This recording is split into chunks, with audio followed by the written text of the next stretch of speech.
அஸ்ஸலாமு அலைக்கும் வரஹ்மத்துல்லாஹி வபரகாத்து. அன்புள்ள சகோதரர்களை, இந்த மார்க்கே கேள்வி பதில் தளத்தில் சகோதரர் இம்ரான் வேலூர்லேருந்து நல்ல ஒரு கேள்வி கேட்குறான். என்ன கேட்குறாங்கண்டா, இப்போ நேற்று இந்த அப்துல் பாசித் புகாரி சம்பந்தமாக நிறைய செய்திகள் பரவுச்சு. நம்ம தளத்திலே ஒரு 6-7க்கு மேற்பட்ட கேள்விகள் வந்து அதுக்கு நம்ம பதிலும் கொடுத்துருக்குறோம். இப்போ என்ன கேட்குறாங்க அப்படின்டா, இப்போ அப்துல் பாசித் அவங்களுடைய அந்த செயல்பாடுகள் வந்து அவர்கள் செய்த தப்புதான் என்று நிரூபிக்கப்படாத வரைக்கும் அவங்கள குற்றவாளியாக நம்ம கருத முடியாது. அப்போ நான் வந்து அவருக்கு ஆதரவாக நான் நிற்பேன் அப்படின்னு சொல்லுவது சரியா அப்படின்னு கேட்குறாங்க. அதாவது ஒருவர் மேலே குற்றம் சுமத்தப்பட்டு அவர் குற்றவாளியாக உறுதி செய்யப்படவில்லை, அது வரைக்கும் உறுதி செய்யப்படாத வரைக்கும் அவர் குற்றமற்றவர் தான். எப்போ உறுதி செய்கிறாங்க, அது கோர்ட்டு அதானே. ஒரு ஆளுக்கு மேலே குற்றம் சுமத்துறாங்க, அது வந்து சாட்சிகளோட ஆதாரங்களோடு நிரூபிக்கப்பட்டால்தான், அல்லது அவரே ஒப்புதல் வாக்கு மூலம் கொடுத்தால்தான் அவர் குற்றவாளியாக ஆகுவாரே ஒழிய, இல்லை என்றால் அவர் குற்றவாளியாக ஆக மாட்டார். ஏண்டா தீர்ப்புக்கு அப்புறம் குற்றவாளியாகவும் ஆகலாம், இல்லாமலும் நிரபராதி என்று வெளியாகவும் படலாம். இதுதான் யதார்த்தமாக உள்ளது. ஆனால் அந்த அப்துல் பாசித் புகாரியை பொறுத்தளவுக்கு, இந்த காசு பண விஷயத்தை பொறுத்தளவுக்கு, அது அவர் இப்போ இன்னைக்கு வந்து இப்போ நம்ம பேசக்கூடிய இதுக்கு முன்னாடி ஆடியோ லீக் ஆகிருக்கிறது. அது லீக் ஆகலை, அவர் பேசி விட்டுருக்கிறார், அது வெளியில் எடுத்து போட்டிருக்கிறாங்க. அதில் வந்து வியாபாரத்தில் நஷ்டம் ஏற்பட்டு போச்சு, அதில் நான் பல பேர்த்துக்கு நான் காசு கொடுக்க வேண்டியதாக இருக்குது, அதை நான் கொடுக்கணும், எப்படி கொடுக்கணும் அப்படின்னு முயற்சி செஞ்சுக்கிட்டு தான் இருக்கிறேன் அப்படிங்கிற ஒரு செய்தியை என்ன செய்கிறாரு இப்போ இவர் சொல்கிறாரு. ஆனால் அந்த உமர் ஷரீப் காசிமி இருக்காரு, முஃப்தி உமர் ஷரீப் காசிமி, அவர் போட்ட பதிவு வந்து நம்ம தளத்தில் ஏற்கனவே நம்ம போட்டிருக்கிறோம். அதில் வந்து அவர்கிட்ட பல பேர் கால் பண்ணி கேட்கக்கூடிய நேரத்தில் அவருக்கு எந்த விதமான ஒரு ரிப்ளையும் பண்ணவில்லை. கடைசியாக பேசுகிறதா இருந்தால் நீங்கள் வழக்கு வேண்டாம் கொடுத்துக்கிறீங்க, என்ன வேண்டாம் செஞ்சுக்கிறீங்க அப்படிங்கிற மாதிரி சொல்லிட்டாரு அப்படிங்கிறதான் சொல்லியிருக்காங்க. ஆனால் அதில் அவர் நெருக்கமாக அவரோடு இருந்த அவர் வீட்டில் சாப்பிட்ட ஒரு சகோதரர் ஒரு பதிவு போட்டிருக்கிறாரு. என்ன பதிவு போட்டிருக்காரு அப்படின்டா, அதாவது யார் வந்து ப்ராப்பராக கம்ப்ளைண்ட் பண்ண முடியல, என்ன காரணம்டா, இது முறையாக எழுதி வாங்கவில்லை, அவங்க எழுதி கொடுக்கவில்லை அப்படிங்கிற ஒரு செய்தியும் என்ன செஞ்சிருக்கிறாங்க, பதிவிட்டிருக்கிறாங்க. அப்போ பொருளாதார விஷயத்தில் வந்து அவர் மக்களிடத்தில் பணம் வாங்கினது என்பது உண்மை, அது வியாபாரத்தில் நஷ்டமடைந்தது என்பது உண்மை, அது அவங்க திருப்பி கொடுக்காமல் இருக்கிறார்கள் என்பது உண்மை. இந்த பெண் குற்றச்சாட்டு விஷயமாக உள்ள விஷயங்கள் தான் அது அது வந்து சரியான முறையில் என்ன செய்யலை, அது தெளிவுபடுத்தப்படலை. இது உங்கள் குற்றச்சாட்டாக வைக்கிறாங்க, அது அவர் ஆமோண்டா இல்லைன்றோ சொன்னதாக எந்த ஒரு பதிவும் இல்லை. இதை தவிர பொருளாதார விஷயமாக அவர் நிறைய கொடுக்க வேண்டியது இருக்குது, நிறைய பேர்கிட்ட வாங்கிட்டு என்ன செஞ்சிருக்கிறாரு, திருப்பி செலுத்தாமல் இருக்கிறாரு, வியாபாரத்துக்கு நஷ்டம் ஏற்பட்டுச்சுன்னு சொல்கிறாரு. அப்படிங்கிற விஷயத்தை பொறுத்தளவுக்கு அது உண்மையான தகவல் தான் அப்படிங்கிறத இப்போ வெளியான அவருடைய ஆடியோவிலே அவர் ஒத்துக்கொண்டிருக்காரு. அதுபோக இதற்கு முன்னாடி ஒரு மாதத்துக்கு முன்னாடியே இந்த முஃப்தி உமர் ஷரீப் அவங்கள்ட்ட நிறைய கம்ப்ளைண்ட் போய் அவங்க வந்து ஒரு பதிவாக வெளியிட்டது. இப்போ அந்த பதிவில் வந்து பேரை நீக்கிட்டாங்க, அப்துல் பாசித் புகாரிங்கிற பேரை மட்டும் நீக்கியிருக்கிறாங்க. ஆனால் அந்த சம்பவத்தை போட்டிருக்கிறாங்க. ஆனால் நம்ம அந்த காப்பி லிங்க் எடுக்கக்கூடிய நேரத்தில் அவங்க பேரை போட்ட லிங்க் நம்மள்ட்ட இருக்குது அப்படிங்கிறத நம்ம என்ன செய்யறோம், உங்களுக்கு சொல்லிக்கொள்கிறோம். அதனால வந்து நம்ம பொருளாதார விஷயமாக அவர்கள் சரியான முறையில் டீல் பண்ணி மக்களுக்கு கொடுத்துருவார்களே, ஆனால் அதில் நமக்கு ஒரு பஞ்சாயத்தும் கிடையாது. ஆனால் இது வரைக்கும் கொடுக்கல, அவர் வியாபாரம் நஷ்டமாச்சு, இங்கே வியாபாரத்தில் போட்டோம், முதல்ல போட்ட நஷ்டமாச்சு அப்படின்னு சொல்கிறாரு. அவர் திருப்பி கொடுக்கறது முயற்சி பண்ணுறோம்னு சொல்கிறாரு. ஆனால் அவர் கொடுக்காமல் இது வரைக்கும் கொடுக்காமல் இருக்கிறாரு, கேட்டவங்களுக்கு சரியான முறையில் பதில் சொல்லாமல் இருந்திருக்கிறாரு, நீங்கள் என்ன வேணாலும் செஞ்சுக்கிறீங்க அப்படின்னு சொல்லியிருக்கிறார் என்ற தகவல் மட்டும் உண்மையானது அப்படிங்கிறத என்ன செய்யணும், விளங்கி கொள்ளணும்.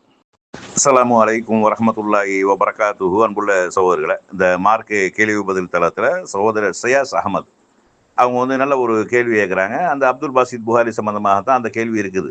அதாவது அவர் சம்பந்தமாக அந்த பொருளாதார குற்றச்சாட்டு என்று சொல்லி அவருடைய மானத்தை வாங்கிட்டாங்க, அவரை அசிங்கப்படுத்திட்டாங்க, ஒரு தாயியாக இருக்கக்கூடிய நேரத்தில் அவருடைய கண்ணியம் மானம் காக்கப்பட வேண்டும் அப்படின்னு சொல்கிறாங்களே, இது சரியா அப்படின்னு கேட்டிருக்கிறாங்க.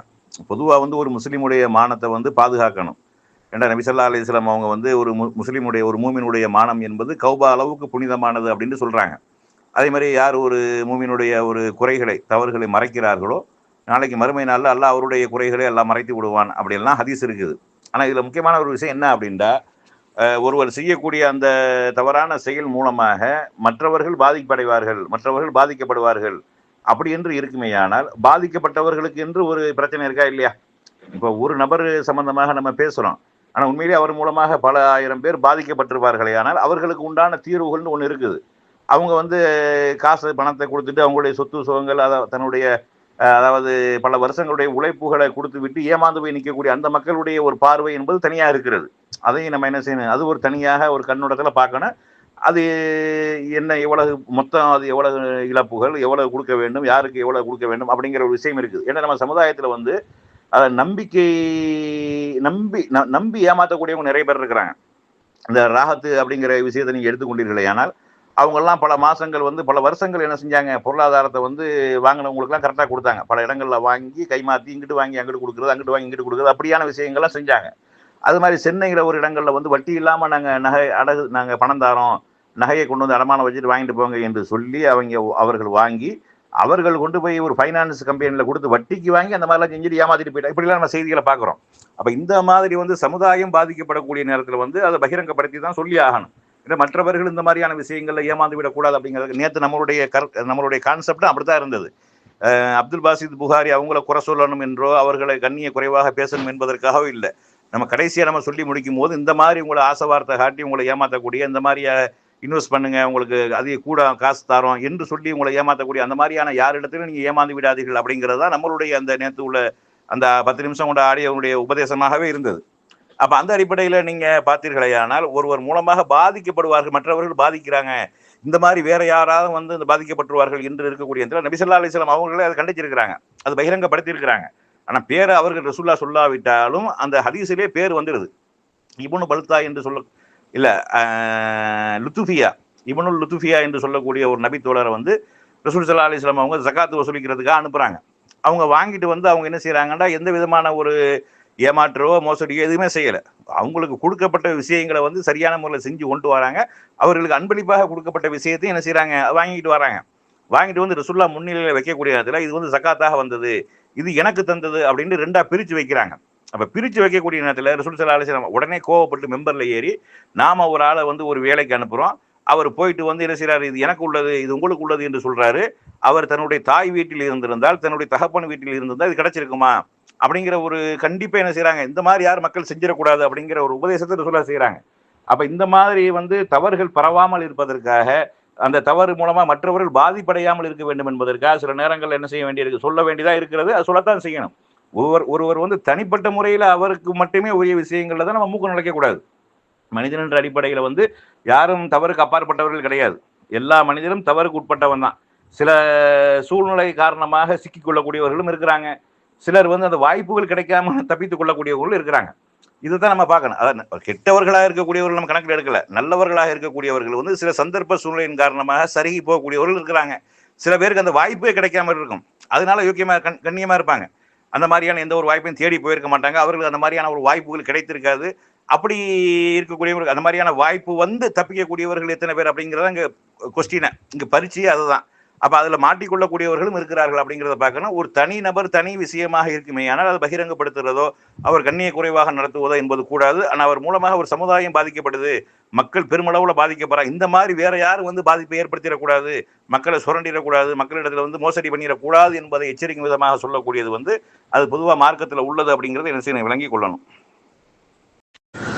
அஸ்ஸலாமு அலைக்கும் வரஹ்மத்துல்லாஹி வபரகாத்துஹு. அன்புள்ள சகோதரர்களை, இந்த மார்க்க கேள்வி பதில் தளத்தில் சகோதரர் அலீம் அவங்க வந்து, அதாவது சகோதரர் அப்துல் பாசித் புகாரி அவங்க மேலே ஒரு நல்லெண்ணெய் வைத்து ஒரு பதிவு போட்டிருக்கிறாங்க.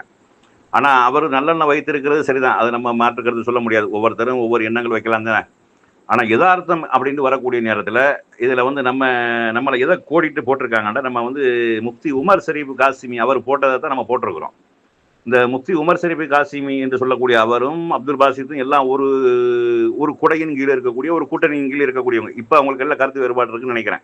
கருத்து வேறுபாடுன்னா மார்க்க ரீதியாக இல்லை, ரெண்டு பேரும் ஒரு கொள்கையில் இருக்கக்கூடியவங்க தான். ஆனால் எதில் எந்த பேர் போட்டுட்டாரு அப்படிங்கிற விஷயத்தில் கருத்து வேறுபாடு இருக்குன்னு நினைக்கிறேன். அதுக்கு உண்டான ஆதாரம் நமக்கு இருக்குது, உங்களுக்கு தேவைன்னா நம்ம போட்டு விடுவோம். ஏன்னா அப்துல் பாசித் புகாரி அவங்களுடைய மாமா அவங்க என்ன செய்கிறாங்கன்னா, முஃப்திக்கும் ஒரு ஆளுக்கும் இடையில பஞ்சாயத்து இருக்குது, பிரச்சனை இருக்குது அப்படிங்கிற ஒரு விஷயத்தை சொல்கிறாரு.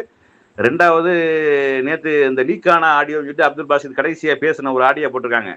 அதாவது இந்த தவறு வந்து நடந்தது உண்மைதான், என் மேலே தான் தப்பு இருக்குது, அதை நான் நிவர்த்தி செய்யணும்னு நினைக்கிறேன் அப்படிங்கிறதெல்லாம் சேர்த்து சொல்கிறாப்புல. அதில் அப்படி சொல்லிக்கிட்டு வரக்கூடிய நேரத்தில் வந்து அவர் ஒரு செய்தியை சொல்கிறாரு, அதை கட் பண்ணுறாங்க, அந்த பேர் வரக்கூடிய இடத்த கட் பண்ணுறாங்க. அதை ஒரு மாமா தெளிவுபடுத்திடுறாரு. ஆனால் அந்த இவருக்கு அவருக்கும் பஞ்சாயத்து இருக்குது அப்படிங்கிற விஷயத்தை என்ன செஞ்சுறாரு, தெளிவுபடுத்திடுறாரு. அப்போ அவர் சொல்ல, அந்த சதக்காவாக வரக்கூடிய பணத்தை நீங்கள் என்ன செஞ்சு அப்படிங்கிறத நான் ஆள் விட்டு கேட்க விடவா, பள்ளிவாச கட்ட போகிறவங்க வசூல் பண்ண பணத்தை நீங்கள் என்ன செஞ்சீங்கிறத ஆள் விட்டு கேட்க விடவா அப்படின்னு கேட்குறாங்க. அப்போ இதில் பார்த்தோம்னா எல்லாம் ஒரு குட்டைக்குள்ள சுரண்டு கொண்டு தான் இருக்கிறார்கள் அப்படிங்கிறது என்ன செய்யுது, வெளிச்சப்படுது. அவர் என்ன இப்போ அந்த உமர் ஷரீஃப் காசிமி அவர் வந்து ஒரு பதிவு போட்டிருக்காண்டா, அவர் ஒரு காழ்ப்புணர்ச்சியில் போட்டாரா என்னங்கிறது தெரியல. இருந்தாலும் அவர் வந்து ஒரு மேலிடத்தில் இருக்கிறாரு, ஒரு பெரிய ஆளா இருக்கிறார் என்பதற்காக அவங்க அந்த இயக்கத்துல, அந்த சலஃபி இயக்கத்துல இருக்கக்கூடியவங்க வந்து இவர்ட்ட கம்ப்ளைண்ட் பண்ணியிருப்பாங்க. இந்த மாதிரி நிறைய விஷயங்கள், இந்த மாதிரி போன் அடிச்சா எடுக்க மாட்டேங்கிறாப்புல, பேசினா வந்து நீங்க வந்து என்ன வேணாலும் செஞ்சுக்கிறீங்க, போலீஸ்ல கம்ப்ளைண்ட் கொடுங்க அப்படிலாம் சொல்றாப்புல அப்படிங்க. ஆனா போலீஸ்ல கம்ப்ளைண்ட் கொடுக்க முடியாது, ஏன்டா அது வந்து ப்ராப்பரா நடந்தது மாதிரி தெரியல, எழுத்துப்பூர்வமாக இருந்த மாதிரி தெரியல. ரெண்டாவது, அதிகமான பணம் கொடுத்தவங்க வந்து நான் இவ்வளவு கொடுத்துருக்கிறேன்னு கம்ப்ளைண்ட் பண்ண முடியாது. உனக்கு இந்த பணம் எப்படி வந்துச்சு, அவங்கள துருவி விசாரிக்க ஆரம்பிச்சாலும் அவர் மாட்டிக்கிறவர். இப்படி பல்வேறு பிரச்சனைகள் அதில் இருக்கிறது. நம்ம இவர் சம்பந்தமாக எதுவும் பேசக்கூடாது அப்படின்ட்டு நம்ம ஓரளா மேலோட்டமா பேசிட்டு போனோம்டா, ஆனா அவர்களை ஆதரிக்கிறோங்கிற பேர்ல இருக்கக்கூடியவங்க தான் அவர்களை அசிங்கப்படுத்த நினைக்கிறாங்க. அவர் இல்ல, அவர் அப்படியாப்பட்டவர், இப்படியாப்பட்டவர், என்ன போட்டிருக்காங்க சகோதரர், என்ன போட்டிருக்காங்க அலீம், என்ன போட்டிருக்காங்க, அஸ்ஸலாமு அலைக்கும். தவறான புரிதல்கள், தவறான செய்தி. அவர் 100% நல்லவர். அப்படி உலகத்துல ஒரு மனுஷனை நம்பவே கூடாது. மனிதனாக இருக்கக்கூடியவன் 100% பர்ஃபெக்ட் நீங்க நம்மளாக்க, நீங்க இஸ்லாத்தினுடைய வட்டத்தை விட்டு நீங்க இஸ்லாத்தில் அல்லாஹ் சொல்லக்கூடிய, அல்லாஹ்வுடைய தூதர் சொல்லக்கூடிய விஷயங்களை, பெரும்பாலான விஷயங்களை மறுத்துறீங்க. ஆதமுடைய மகன் பகலிலும் இரவிலும் தவறு செய்கிறான் என்று வரக்கூடிய நேரத்தில் நீங்க 100% நல்லவர்னு சொல்றீங்க. அதே மாதிரி பிசினஸ்ல மேடு பள்ளம் இருக்கத்தான் செய்யும், லாப நட்டம் இருக்கத்தான் செய்யும் அப்படின்னு சொல்றீங்க.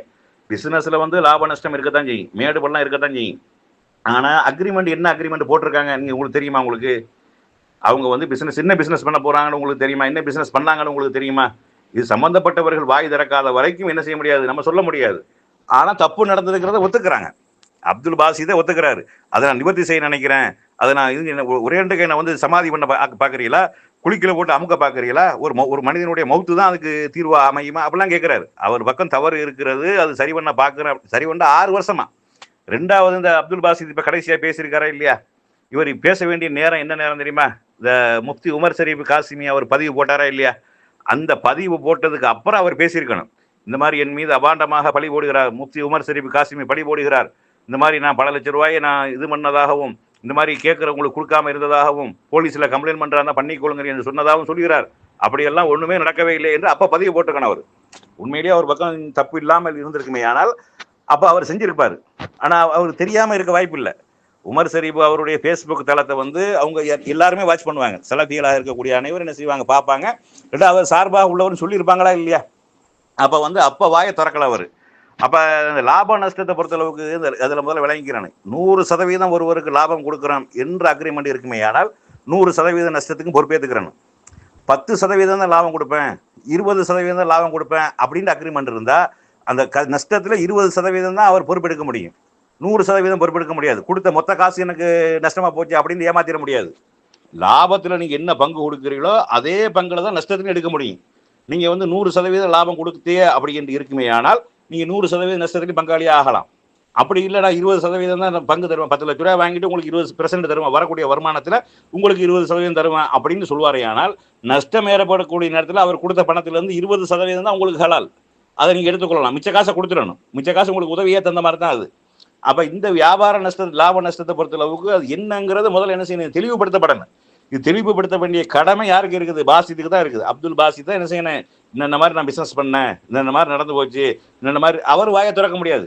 இது எல்லாமே திருடனுக்கு தேல் ஊட்டிய கதையா ஓடிக்கிட்டு இருக்கு. இப்ப காசு கொடுத்தவங்களும் வாயை திறக்க முடியல, வாங்குறவங்களும் வாயை திறக்க முடியல. என்ன காரணம்? அப்படி பிரச்சனை நடந்திருக்குது அப்படிங்கிறத விளங்கணும். அது போக வந்து லாபம் கொடுக்கும் போதெல்லாம் வாரி சுருட்டி கொண்டாங்கன்னு சொல்றீங்க நீங்க. லாபம் கொடுக்கும்போது வாரி சுருட்டுறது கிடையாது, அது அவருடைய உரிமையை வாங்கி கொண்டாரு. நஷ்டம் ஏற்படும் போது லாபத்துக்கு தக்கன நஷ்டம் இருக்கணும். இங்க ஒட்டுமொத்தமா எடுக்க பார்த்தீங்கன்னா அது தப்பா போயிடும். அதே மாதிரி ஏன் உங்க வாய் கொடுத்து திமிர் பேச்சு வருகிறது, வாயை அடக்கி பேசணும்னு கேட்கிறேன். நம்ம வந்து இவர் சம்பந்தமாக பேசக்கூடாது அப்படின்னு தான் நம்ம இருந்தோம். இது நமக்கு தேவையில்லாதது, இது மார்க்க கேள்வி பதில் தளம், இது சம்பந்தப்பட்டவர், இது நம்ம தேவையில்லாதது. ஆனா இந்த மாதிரியாக பிரச்சனை நிறைய நடந்து கொண்டிருக்கிறது. நம்ம மேற்கோளாக காட்டுறோம், நம்மளுடைய அந்த யூடியூப் பதிவுல நம்ம அப்டேட் பண்ணியிருக்கோம், தளத்தில் நம்ம பேசினது தான் யூடியூப்ல போட்டிருக்கிறோம். அதுல வந்து இந்த மாதிரி நிறைய நடக்குது, ராகத் சம்பந்தமாக நடந்திருக்கிறது. அது மாதிரி வந்து உங்களுக்கு வட்டி இல்லாத கடன் தாரன் அப்படிங்கிற சம்பந்தமா நடக்குது, ஈமக்கோழி சம்பந்தமாக அந்த மாதிரி பிரச்சனை நடந்திருக்கு, தேக்கு மரம் வைக்கிறவங்க சம்பந்தமா நடந்திருக்குது. இந்த மாதிரி எவ்வளவுதான் நம்பிக்கைக்குரிய ஆளாக இருந்தாலும் என்ன செய்யாதிய, இந்த மாதிரி குறைந்த முதலீட்டில் அதிகமான லாபந்தாரன்னு சொல்லக்கூடிய எவனையும் நம்பாதிய அப்படிங்கிறத நம்ம பேசியிருக்கிறோம். அப்ப அதனால வந்து நம்ம வாய் குழுப்படுத்தலாம் பேசுறோம். நீங்க அதாவது இவர் ஆதரிக்கிறங்கிற பேர்ல இருக்கக்கூடிய நீங்க தான் பல்வேறு இடங்கள்ல இவர் அசிங்கப்படுத்தி கொண்டிருக்கிறீர்கள் அப்படிங்கிறது என்ன செய்யணும், விளங்கிக் கொள்ளணும். அல்லாவை பயந்து கொண்டு போட்டிருக்கிறீர்கள், நிச்சயமா அல்லாவை நம்ம பயப்படக்கூடியவர் தான். ஆனா அவர் பயப்படணுமே. அதாவது ஒரு மூமினுடைய குறையை மறைக்கணும்னு சொல்லக்கூடிய நாம ஒரு மூமினுக்கு அநியாயம் செய்யக்கூடாதுங்க ஹதீஸை நீங்க மறந்துடுறீங்களா? நீங்க ஒரு மூமின் இன்னொரு மூமினுக்கு அநியாயம் செய்ய மாட்டான் அப்படின்னு வரக்கூடிய செய்தி நீங்க மறைக்கிறீங்க நீங்க, அதையா மறுக்கிறீங்க நீங்க, அதையா பேச மாட்டேங்கிறீங்க நீங்க. நிச்சயமா நீங்க பாதிக்கப்பட்டிருந்தீர்களா? இந்த அது ரெண்டாவது இவரை ஆதரிக்க கூடி பேசுறாங்களா இல்லையா, அவர்கள் யாரும் பாதிக்கப்பட்டவர்கள் இல்லை. பாதிக்கப்பட்டவன் வாயை மூடிக்கிட்டு இருக்கான். திருடனுக்கு தேல் கொட்ட கதையா விற்கவும் முடியாம கக்கவும் முடியாம மாட்டிக்கிட்டு நிற்கிறாங்க. அதான் அதில் உள்ள விஷயம். அதுக்கப்புறம் என்ன செய்ய, அவருக்கு கோடிக்கணக்கான மக்கள்கள் பிரதர்கள் இருக்கிறார் அப்படிங்கிறீங்க. நீங்க அப்படி பிரதர்கள் கோடிக்கணக்கானவர்கள் ஒரு அமைப்பை உண்டாக்குங்க. தலைக்கு 100 ரூபா ஓடுங்க. ஒரு ஆளு 100 ரூபா ஓடுங்க. அப்துல் பாசித்துக்கு 100 கோடின்னு என்னாச்சு? 100 பேர், அதாவது எத்தனை பேர் இருக்கிறீங்களா நீங்க? கோடிக்கணக்கான. சரி, ஒரு 2 கோடின்னு வச்சுக்கிறோமே. அப்துல் பாசித் புகாரிக்கு வந்து 2 கோடி பேர் இருக்கிறீங்க. நீங்க 2 கோடி பேர் சேர்ந்து என்ன செய்யுங்க, ஒரு ஃபார்ம் பண்ணுங்க. நீங்க ஒரு அமைப்பை உண்டாக்குங்க. அப்துல் பாசித் வாங்கின கடன் நாங்கள் பொறுப்பேற்றுக்கிறோம் அப்படின்னு சொல்லுங்க. நீங்க இது சும்மா வீண் பந்தா போடக்கூடாது, வீண் பேச்சு பேசக்கூடாது. கோடிக்கணக்கான பேர் இருக்கிறான்னு போடுறாங்க. அவர் ஃபேஸ்புக்கு, அவர் யூடியூப் தளத்தை சப்ஸ்கிரைப் பண்ணவர் எத்தனை பேர் இப்போ பாருங்க. அதான் அதில் உள்ள விஷயம். அதுபோக வந்து நீங்கள் இல்லைடா, நீங்கள் என்ன செய்யுங்க, அப்படி பேர் சேர்ந்து நீங்கள் கோடிக்கணக்கான பேர் அப்படி பேர் சேர்ந்து தலைக்கு 100 ரூபா போடுங்க. 1 கோடி பேர் இருந்தால் 100 கோடி ஆயிரும். 100 கோடி ரூபாய் அவர் கொண்டு போய் கொடுங்க. நீங்கள் அவருக்கு இருக்கிற கடனெல்லாம் அடைஞ்சிட்டு மிச்சம் பிஸ்னஸ் போட்டு பண்ணிட்டு என்ன நீங்கள் வந்துக்கிட்டு என்ன செய்றீங்க நீங்கள். அதாவது அப்புறம் போட்டிருக்காங்க, இது மார்க்க கேள்வி பதில் தளம் என்பதற்காக தான் அடக்கி வாசித்து கொண்டிருக்கேன் அப்படின்னு போட்டிருக்கு. உண்மையில நம்மளும் அதனால தான் அடக்கி வாசிக்கிறோம். நீங்கள் வேண்டாம் விவாத தளத்துக்கு வாங்க. நீங்கள் வாங்க, நீங்கள் அப்துல் பாசித் சம்பந்தமாக நீங்கள் பேசுங்க, நம்மளும் பேசுவோம். எது மக்கள் சத்தியம், எது ஹக்கு, எது நடந்த உண்மை, எது அவதூறு அப்படிங்கிறது மக்கள் விளங்கட்டும். அதுக்கு தயாராக இருந்தால் நீங்கள் என்ன செய்யுங்க, தாராளமாக நீங்கள் வாங்க.